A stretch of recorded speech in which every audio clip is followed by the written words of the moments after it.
네, 김선호 대행님께 한 가지 여쭤보겠습니다. 그 스카이데일리라는 인터넷 매체가 지난 1월 16일에 계엄 당일에 미군과 계엄군이 합동으로 작전을 펼쳐서 수원 성간이 연수원에서 한국의 여론 조작을 하고 선거 조작을 했다는 스파이 활동을 하는 중국인 해커 99명을 체포해서 일본 오키나와 미군 기지로 이송했다라는 기사를 냈습니다. 12월 3일이든 4일이든 계엄군이든 국군이든 좀 이런 작전을 펼친 바가 있으십니까? 없습니다. 계엄 당일 혹은 그 계엄 12월 3일, 4일 모두 99명을 체포한 적이 있습니까? 그런 사실 없습니다. 네, 없습니다. 이에 대해서 주한미군도 그리고 미국 국방부도 굉장히 강력하게 아니라고 부인하는 입장을 냈어요. 근데 대한민국 국방부가 어떻게 대응했다라는 소식을 제가 듣지 못한 것 같습니다. 어떻게 대응하셨습니까? 여기서 뭐 별도로 저희들이 대응할 요 사안이 아니라고 저희들은 판단을 했고요. 거기에서 아마 관련된 미측에서 정확한 입장을 낸 거로 제가 확인을 했습니다. 네, 미국에선 이렇게 강력한 언사로 부인을 하는데 한국의 국방부는 별로 그럴 만한 대응할 만한 사안이 아니다라고 판단했다는 것은 저는 좀 납득하기가 어렵습니다. 이게 군사외교적인 문제까지 일으킬 수 있는 가짜뉴스인데 아무 대응을 하지 않았다는 게 저는 이해가 안 갑니다. 좀 지금이라도 필요한 조치들을 좀 검토해 보시기를 바랍니다. 네, 제가 지금 다시 한번 확인을 해보겠습니다.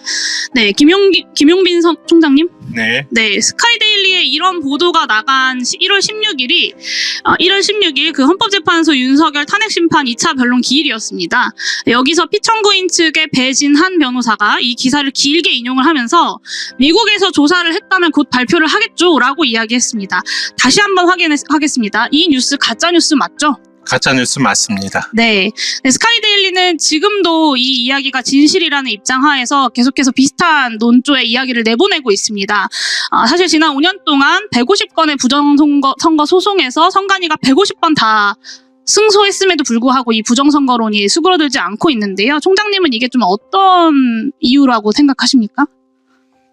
여기서 제가 어떤 이유 가짜뉴스가 수그러들지 않는 이유. 글쎄요. 저희들이 그 대응을 소극적으로 했다는 그런 점도 있고.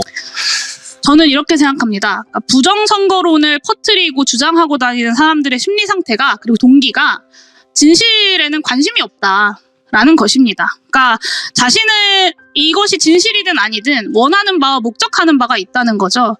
그러니까 자신이 믿지 않는 거짓을 다른 사람한테는 믿도록 하면서 그거를 믿은 상대방으로부터 어떤 경제적인 이득을 취하는 걸 형법에서는 사기죄라고 하지 않습니까?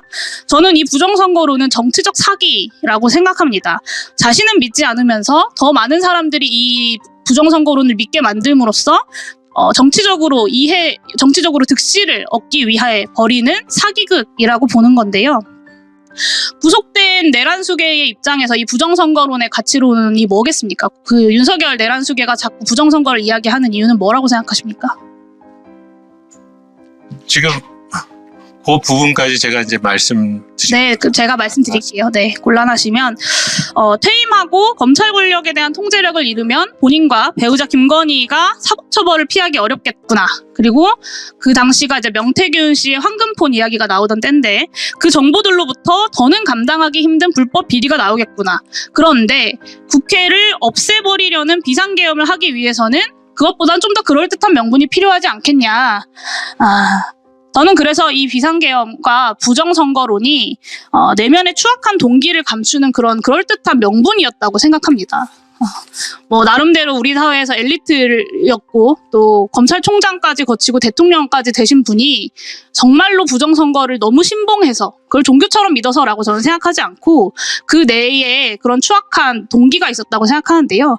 만약에 진짜로 부정선거론을 믿었다면 야구방망이라거나 뭐 작두형 절당기라거나 뭐 복면 같은 이런 고문도구들을 준비하고 최정예 대공신문 요원들에게 선관위 주요 간부들은 물론이고 현직 대법관인 중앙선관위원장을 먹이로 던져줄 생각을 저는 과연 감히 할 수 있었을까라고 생각합니다.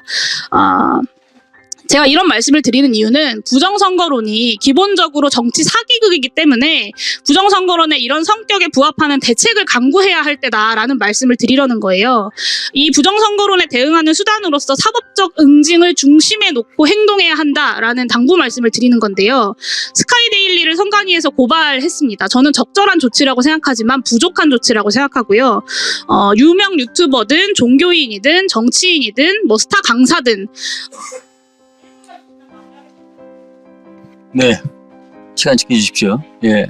주신 마무리하겠습니다. 네. 그리고 윤석열 변호인이든 아니면 내란숙의 윤석열 본인이든 악의적이고 반복적으로 이 부정선거론을 선동하는 사람들은 가능한 모든 민영사상의 조치를 강구해야 된다고 저는 생각합니다.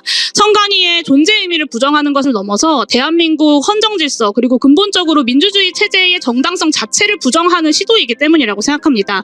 사실상 내란범에 준하는 대응이 저는 필요하다라고 생각하는데 적극적인 사법적 응징 그리고 민영사상의 조치 강구해 주시겠습니까? 네, 의원님 말씀 무겁게 받아들여서 그와 같은 실행 방안을 생각고 고려해 보도록 하겠습니다. 네, 정광훈 목사에 대해서도 내란 선동죄로 경찰 수사가 시작이 됐습니다. 스카이데일리 말고도 여러 언론, 유튜브에서 이렇게 지속적이고 악의적으로 선동하는 사람들에게까지 엄격하게 사법적 책임을 물어달라라는 말씀이고요. 여기서 오늘 이 자리에서도 여당 의원님들 계속해서 부정선거 이야기 하루 종일 질의하고 계신데 저는 진실에는 관심 없고 목적을 가지고 부정선거론을 선동하는 사람들이 과연 보도자료를 낸다고 선관위가 해명을 한다고 생각을 바꾸겠냐라는 생각이 듭니다.